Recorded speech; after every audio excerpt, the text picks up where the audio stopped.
It was an exciting time in Estevan March 25th as the final arena fundraiser dinner took place at the new Spectra Place. There were many great guest speakers for the evening, including offensive lineman for the Saskatchewan Roughriders, Gene Makowsky. I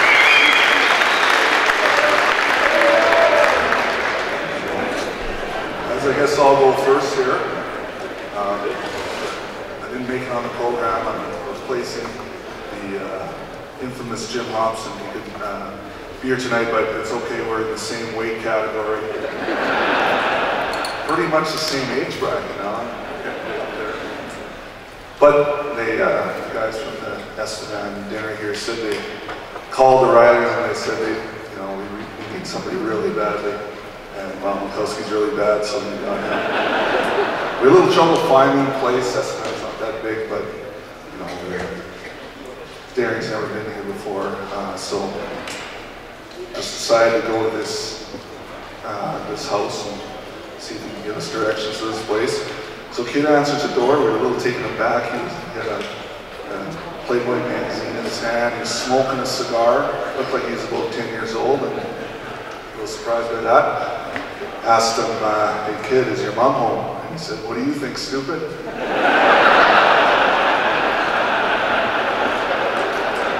The roads were a little bad. I was driving down here. There's no RCMP officers in here.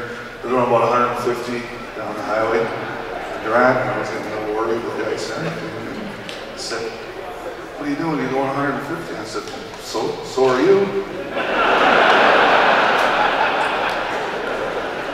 It's a great honor to be here representing Rough Riders on behalf of Mr. Hobson, and it's really cool you get to do these dinners across Saskatchewan. We're put in that position. I'm lucky to be able to. You get to talk to people like Brian Burke and Mr. Nolan there. They're pretty big figures in sports across Canada here. So I noticed those guys came over in a helicopter. Ours didn't quite get off the ground. Didn't have any rotors or anything of that matter.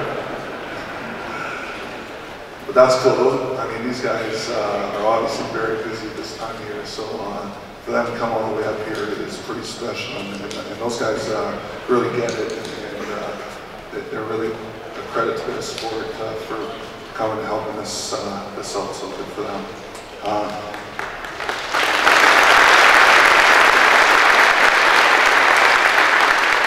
And also, congratulations to Estevan.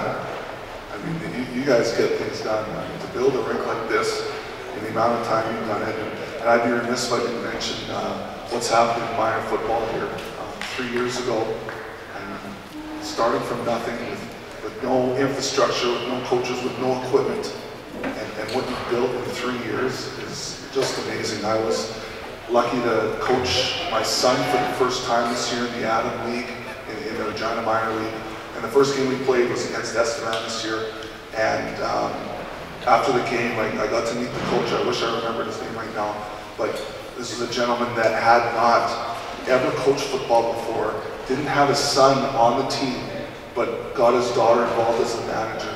And that is something special. And that makes Estevan better, that makes Saskatchewan better. When you got people like that, not afraid to try something new and to get involved in their community, just like you folks have here tonight, is really something special, and you should definitely be proud of that. And what a legacy it's going to be for Estevan. I mean, the kids that go through that program are going to be just better for it. They're going to be better citizens. And a great example is Michael Bittman there. He was won the male athlete, and 3-4 years ago, if he was a little older, he wouldn't have got that chance. And now he has a chance to go on and play with the U of R, and that's because of the people in Estevan that gave him that opportunity. So that's just great. I'm really looking forward to this football season, guys. I always am. And as you get older,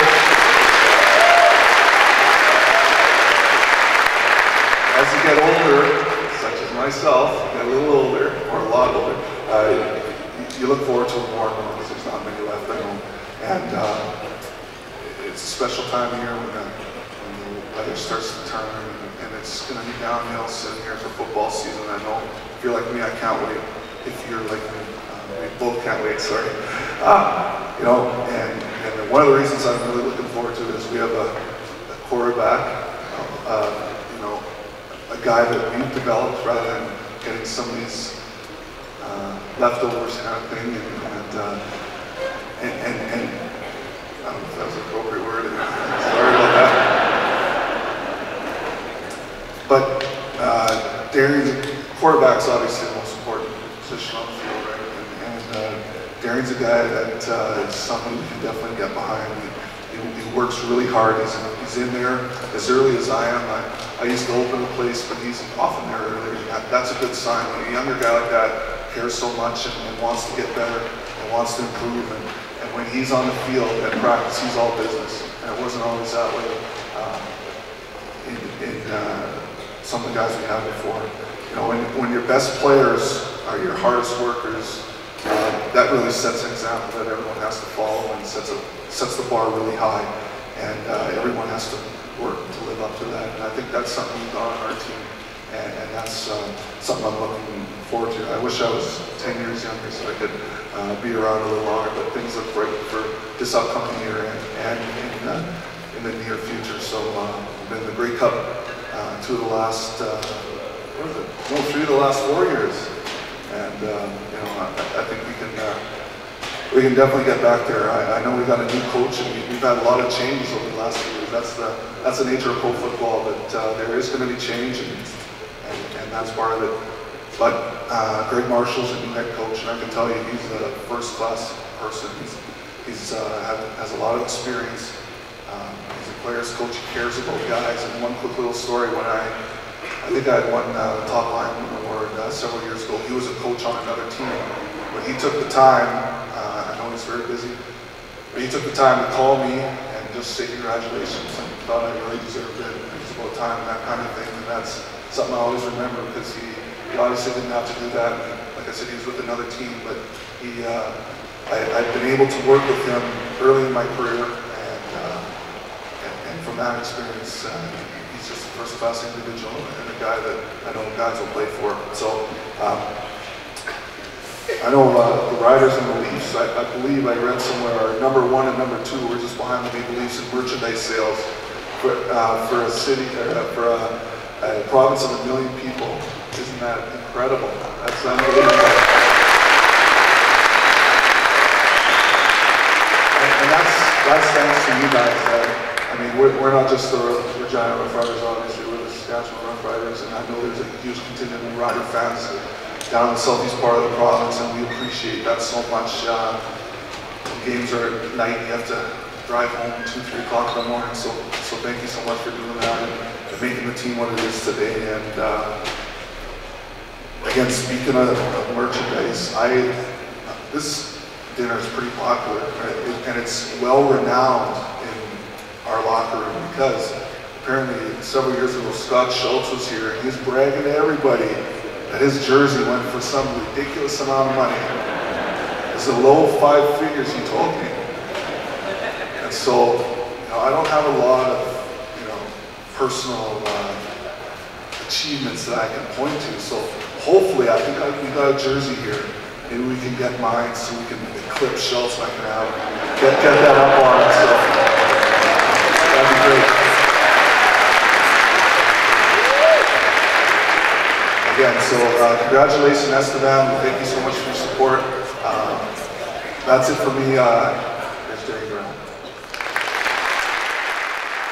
For the SBNMercury.ca, I'm Janelle Butler.